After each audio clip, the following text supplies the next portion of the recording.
eng katta post o'sha Abrorov qo'ygan, ko'chirib qo'ygan postlardan birisi Nuriddin Nizomiddin degan odamni posti. Uni ham o'qib beraman. Qiziq voqea yozilgan bu postda. Mana shu Mubashshir Ahmadga bag'ishlangan, hibsiga bag'ishlangan postlardan eng nima deydi, ma'nolisi shu deb o'ylayman. Qarang, Nuriddin Nizomiddin nima deb yozyapti. Andijonda Muhammadiy qori degan katta olim odam o'tgan. Ko'pchilik Abduvali qori aka ochgan deb o'ylaydigan jome masjidi va boshqa bir nechta masjidlarning ochilishiga bosh bo'lgan. Din uchun jonini ayamagan inson edi. Ya'ni Muhammadiy qori to'g'risida gapiryapti. Ajdodlari ham ruslar taqibi va tazyiqlari avj olgan zamonlarda ham ilm tarqatishdan to'xtamagan ulug' insonlar bo'lgan.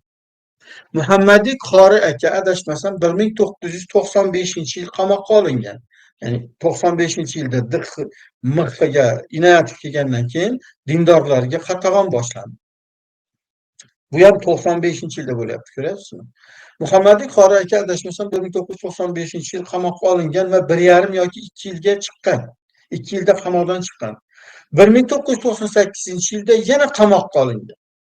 Ikkinchi marta, ko'ryapsizmi? U paytlarda cho'ntakka nasha, o'q solib qo'yish yoki uyiga qurol tashlab topildi o'yini qilish avjida edi.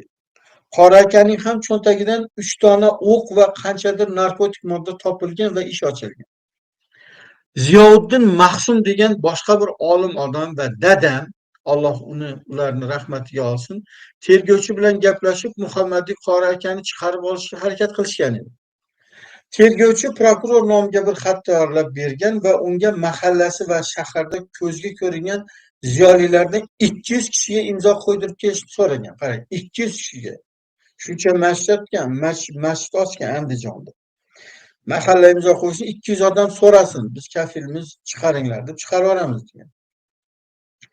Ming afsuski, bu xatga imzo qo'yadigan 200 kishi topilmagan. Tergovchi imzo sonini 100 taga tushirgan. 200 ta topolmasa, mayli 100 ta olib kelinglar degan. U ham topilmagan. Adashmasam 57 kishigina imzo qo'ygan edi. Tasavvur qiling, bitta bir katta imomni shuncha armiyasi borda qamalganda, imzo qo'yishga kelganda hech kim yo'q. Bu qo'rquv borda, men ham qamaydigan qo'rquv. Ana shu yer sinov bo'lgan. Sinovdan 57 kishi o'tgan. Qolgan hech kim o'tmagan.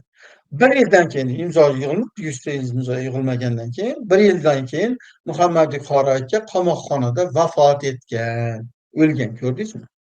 Endi eng muhim postni eng zo'r joyi kelyapti. Nuriddin Nizomiddinning postini qarang nima deyapti. Odam o'ldi qamoqda.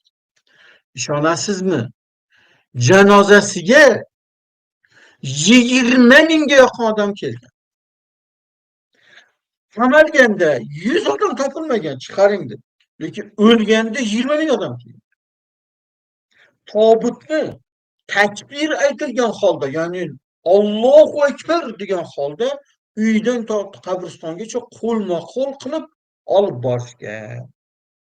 Odamlar tobutga bir marta bo'lsa ham qo'li tegib qolishi uchun bir-birini ezib yuborishga oz qolgan edi. Janozaga kelgan erkaklar orasida bor ovoz bilan dod solib yig'laganlar qancha edi.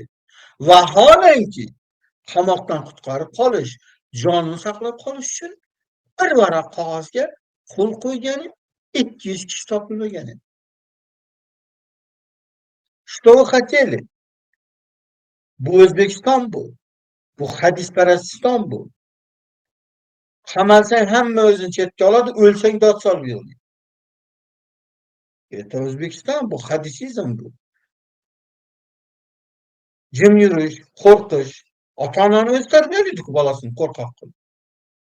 Birov qamalsa ishing olmasin. O'lib ketmaydimi senga qarasa?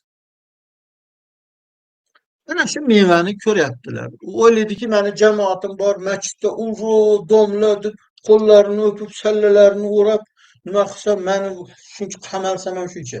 Qamalib ham ko'rsan, birontasi kelmaydi. Chunki bular Qur'onga ergashmagan, hadisga ergashgan. Hadislarda qo'rqoqlik oqlanadi, shumlik maqtaladi. Moshennichество